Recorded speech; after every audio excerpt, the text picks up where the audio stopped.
Isang mapagpalang araw po sa ating lahat. Ako si Godfrey Quizon and this is my devotion for today, October 21. And ang topic po natin for today is my second class Christians ba? Or two-class Christianity. So, wait lang.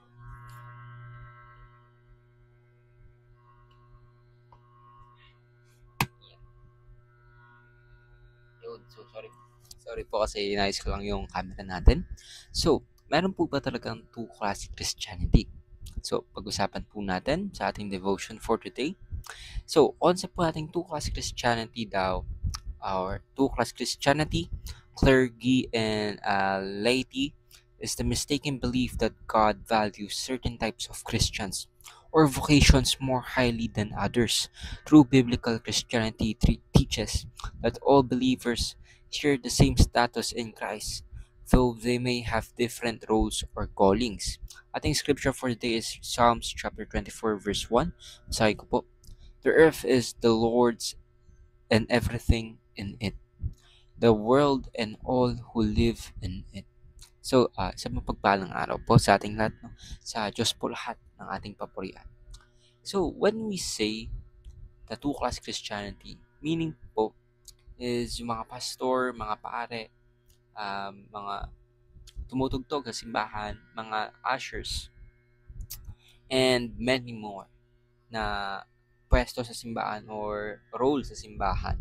So, we may think na as normal Christians, may tipaklong. Gagi. Sorry po, Lord. So, may po kasi may nakapasok na grasshopper ata. So, marami po kasing misconception dito na kung saan kapag mas mataas po ang role mo sa simbahan ay mas mataas yung pagmamahal ng ating Panginoon.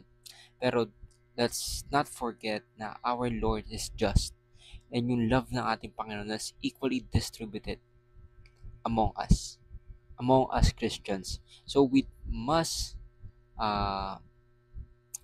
think always na wala pong favoritism ang ating Panginoon. Walang two-class Christian. Wala pong mas favorite si Lord dahil kumakanta ka sa simbahan.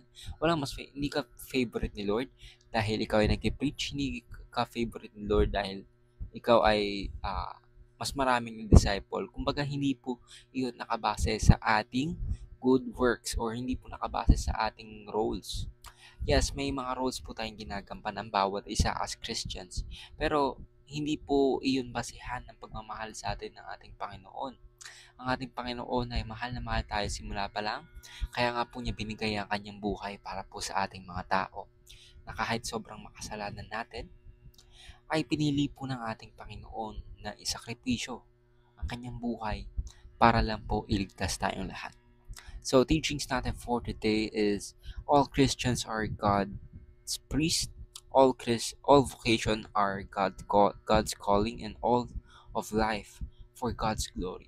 So, let us not make this a topic na kung saan mas pabor ako sa Diyos dahil mas malapit ako sa Kanya, kuno, or mas marami akong ginagawa sa church kumpara sa iyo.